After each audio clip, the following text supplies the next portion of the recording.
The absolute basics of the Christian faith. Who is Jesus Christ? So as we said before, the story of God goes like this. In the beginning, the Trinity was whole and complete, and then created as a free gift of love. Humans were given real freedom and real responsibility, so they could be real relationship. But instead of responding with the thankfulness we owed to God for the gift of life, the universe, and everything, we ungratefully disobeyed. And because of our disobedience, our relationship with God was broken, and the punishment that fell on us was death. But God had a plan. Through a series of promises and marvelous works, God recreated a people, Israel, who would know God and have a relationship with Him. The story of the Old Testament is that story. Broken relationship and a broken people are brought back into connection with God. Through the covenants with Noah, Abraham, Moses, and David, God reestablishes connection with humanity so He can have a people that represent Him. In His covenant with Abraham, God picks a man through whom He will create a nation. Abraham will have a son, and his children will dwell in the promised land. In His covenant with Moses, God picks a man to tell the Israelites how to live as God's people. They will not simply be a nation, but a holy nation. In these covenants, God establishes a people again. He rebuilds a community that will represent and resemble Him on earth.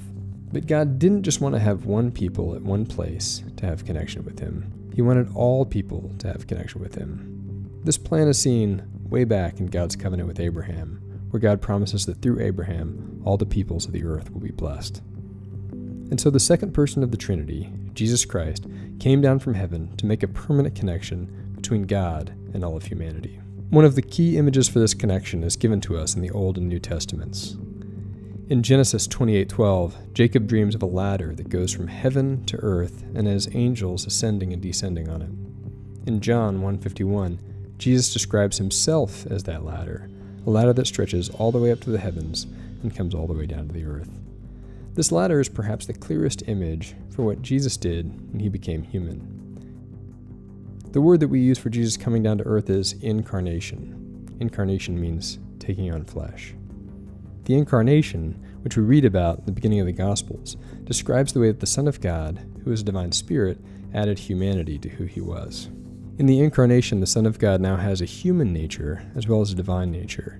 This means that Jesus had everything about Him that was truly human, but He was also at the same time fully divine. Both natures, both kinds of thing, were united in one person, the God-man, Jesus Christ.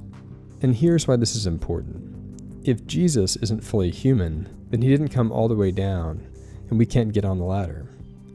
But if Jesus isn't fully divine, then He can't take us all the way back up to God. We can climb the ladder, we can't get up there. But the amazing thing is this. In His great humility, Jesus went all the way from heaven down to earth, and He hit the ground with a thud and got dirt on Him. Not only did He become a human, but He was born with a lowly status. Jesus was a construction worker's son from a one-stoplight town in a tiny oppressed country at the edge of the Roman Empire.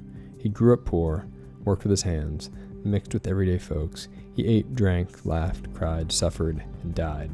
He took on all that was truly human. There can be no clearer demonstration of God's love than this. God became a man. So now when we look to God, we can see in the Holy Trinity Jesus Christ, a real human being, staring back at us from the right hand of God the Father, beckoning us up the ladder.